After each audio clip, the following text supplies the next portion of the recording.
I think it's found its time because it's the right moment in basically Tim's life that this movie has happened.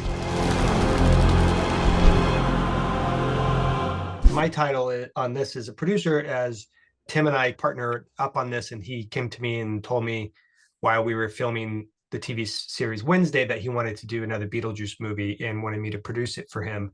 And so that's how I got on the project with Tim. And I would say Tim and I ran point day to day in on all aspects of the film, and our other producer partners were integral to making the movie. But usually on films you have point producers who kind of run point, and I would say Tim and I ran it on this. I feel like I had a lot of creative input. When Tim came to me and said he wanted to do it, we talked about the story, talked about where he wanted the story to go. We sat with the writers and initially hashed out the story. Tim had a very clear idea where he wanted to go with it. He wanted to discover, like, where's Lydia today? And over a couple of weekends, it happened pretty quick because he'd been thinking about this for a while. We sat with the writers probably over 2 weekends and talked about the story and the structure of it and the characters. And then they went off and wrote a treatment for it that we worked on for maybe a few passes. And then we presented it to Warner's, the studio, and our producing partners, and got everybody to buy in.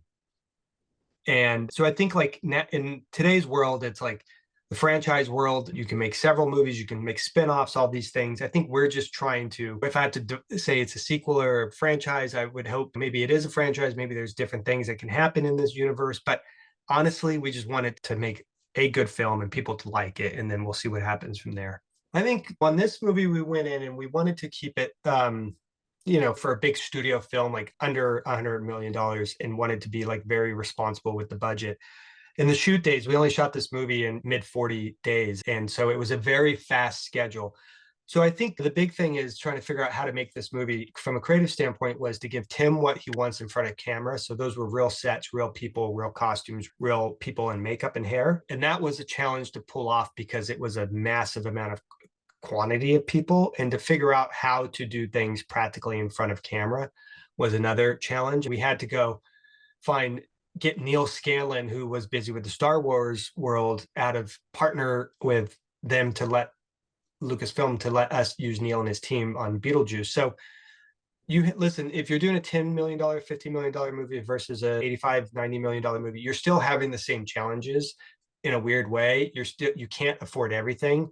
And there were times on this movie where we just couldn't afford sets. So we have a black and white flashback sequence in this movie where you tell a little bit of Beetlejuice's origin, and we couldn't afford all the sets that we wanted to build. So we had to rethink it. And Mark Scruton had to build these things more like big stage plays in a weird way, and with painted backdrops and kind of sets that weren't finished and just more shadowy type sets. And we did that. And Tim's all game for all that stuff. He doesn't want to have, we're in a world right now where he's less is more in a weird way. Put me in a box and let's go create.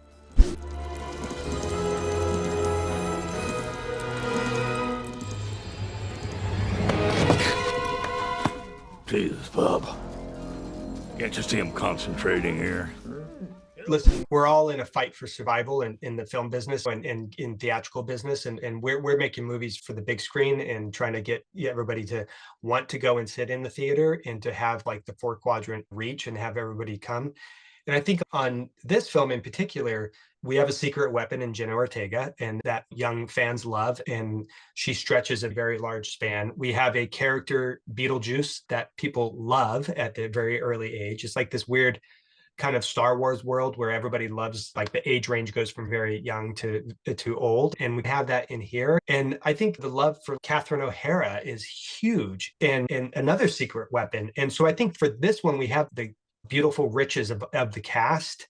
And then funny enough, you put in the story elements, and it's a real human story on this one that kind of is going to surprise a lot of people.